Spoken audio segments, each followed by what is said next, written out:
네.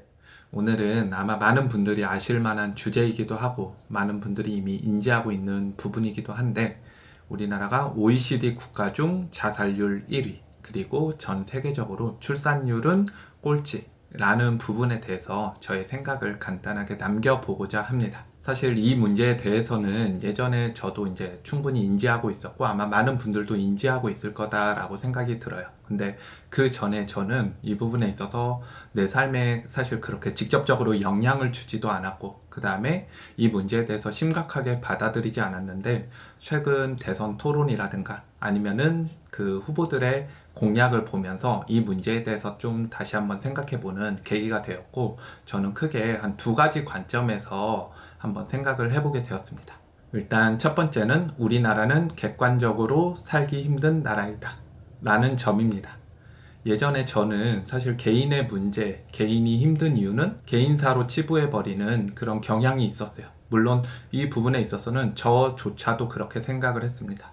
내가 힘든 이유는 내가 뭐 열심히 공부를 안 해서, 아니면 내가 열심히 노력하지 않아서, 아니면 내가 열심히 뭐를 하지 않아서, 이런 식으로 다 저 개인의 탓으로 돌리기도 했어요.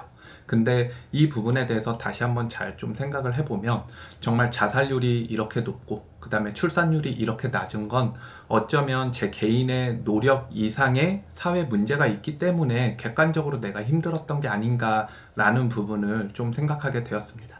이 부분에 대해서 일하는 관점으로 좀 생각을 해봤더니, 우리가 뭐 어떤 직군을 갖든 아니면 어떤 회사에 들어가든 어쨌든 같은 시간 안에 같은 노동을 하게 되는데, 어떤 역할을 맡느냐에 따라서 사실 노동의 강도도 다르고, 또 어떤 부서로 가느냐에 따라서 인간관계의 어려움도 다르잖아요. 그러니까 때로는 일은 굉장히 힘든데 사람들이 좋아서 일이 힘들지 않고 재밌게 할 수 있는 사람들도 있고, 반대로 일은 굉장히 쉬운데 사람들이 나를 굉장히 불편하게 만들어서 굉장히 일하는 게 힘들 수도 있고, 이런 여러 가지 요소들에 의해서 나의 만족도가 결정이 되는데, 어떻게 보면 우리나라도 이런 만족도 부분에 있어서 다른 나라에 비해 굉장히 낮은 편이 아닌가라고 생각을 하게 됐습니다.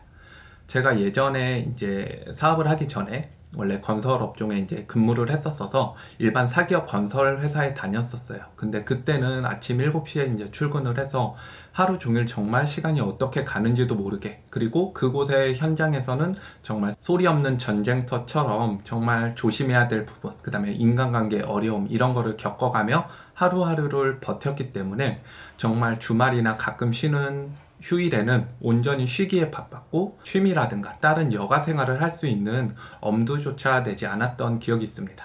그러다가 제가 아주 잠시 이제 건설 관련된 공기업에서 일했던 적이 있어요. 근데 그때는 반대로 보수는 전에 다녔던 직장보다는 적었지만 정시 출근에 정시 퇴근, 그 다음에 원할 때 쉴 수 있었고, 이렇게 살다 보니까 비록 보수는 적지만 내 삶의 만족도가 훨씬 더 올라갔고, 그곳에서 직장 생활을 하다 보니 이대로라면 내가 굳이 사업을 안 하고 계속 다녀도 되겠구나라는 생각이 들 정도였습니다. 이런 식으로 똑같이 일을 열심히 했지만 내가 어떤 곳에서 어떤 환경에서 일하느냐에 따라서 내 삶의 만족도와 가치와 행복도는 달라질 수 있다라고 생각이 들어요. 그렇기 때문에 우리가 우리나라에 살기 때문에 단순하게 힘든 부분이 전 충분히 있다라고 생각이 들어요. 모두가 너무 열심히 살고, 모두가 과열 경쟁을 하고, 모두가 잡지도 못할 것에 너무나 열심히 쫓겨 사는 듯한 이런 삶이 어떻게 보면 자살률을 높이고 출산율을 낮추는 계기가 되지 않았나라고 생각이 들기도 합니다.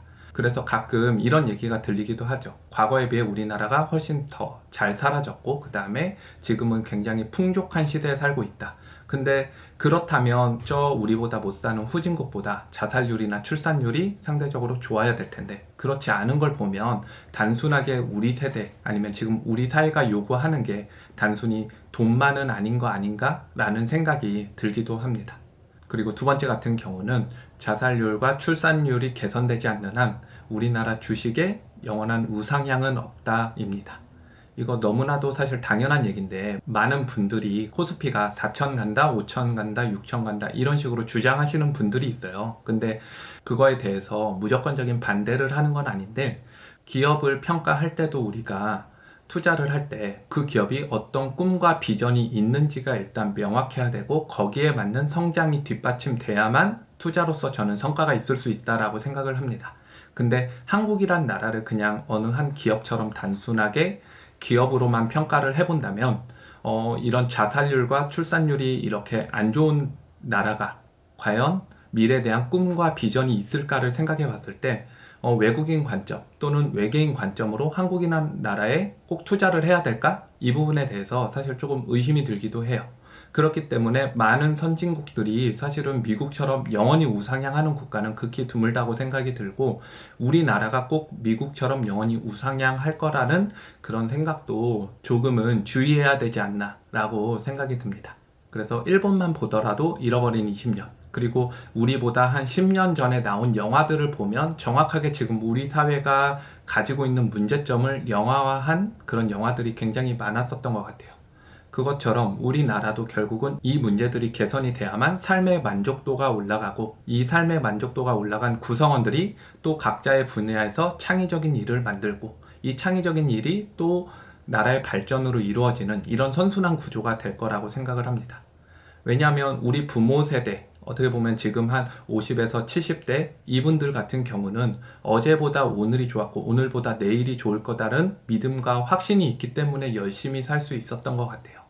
그렇기 때문에 외국인이 봤을 때, 외부에서 봤을 때 우리나라에 투자할 만한 가치가 있다라고 평가를 했을 것도 같습니다.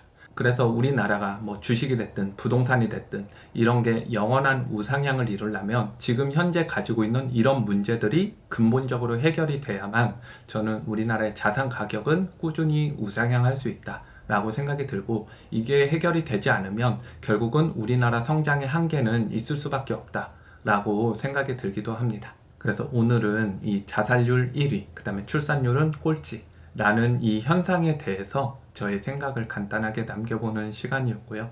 다음 시간에는 또 다른 주제로 저만의 관점을 남겨보도록 하겠습니다.